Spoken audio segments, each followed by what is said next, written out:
வணக்கம், இது உங்கள் தேவகி சமையலறை. இன்னைக்கு நம்ம பார்க்க போகிறது ரொம்ப ஹெல்தியான, டேஸ்டியான, வித்தியாசமான முலாம்பழ பாயாசம்.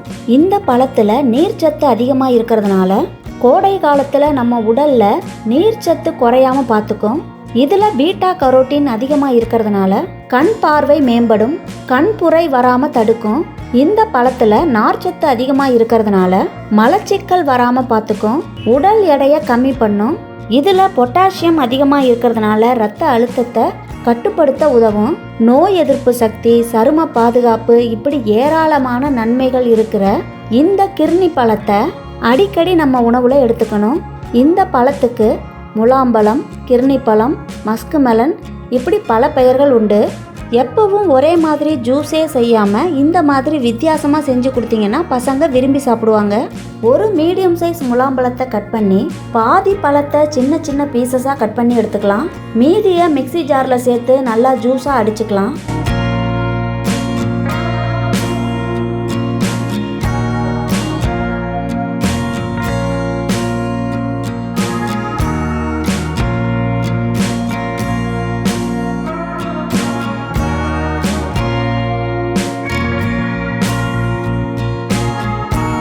அடுத்ததாக பேனை ஹீட் பண்ணிவிட்டு 2 டேபிள் ஸ்பூன் நெய் சேர்த்துக்கிறேன்.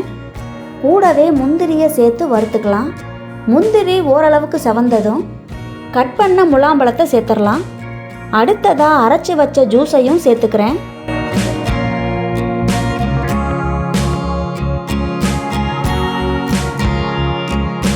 இது ரெண்டையும் நல்லா மிக்ஸ் பண்ணிவிட்டு ஓவர் நைட் ஊற வச்ச 1/4 கப் அளவுக்கு ஜவ்வரிசியை இந்த ஜூஸோடைய சேர்த்துறேன்.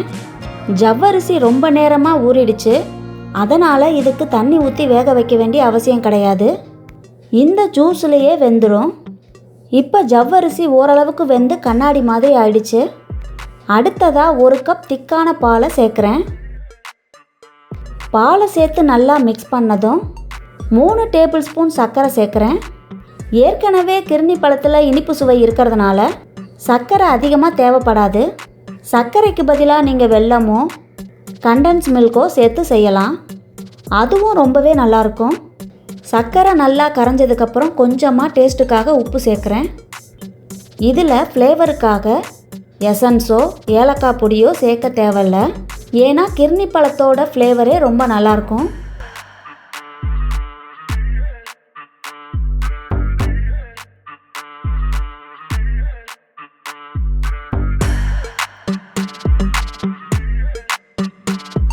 இப்போ ரொம்ப டேஸ்டியான கிர்னி பழ பாயாசம் ரெடி.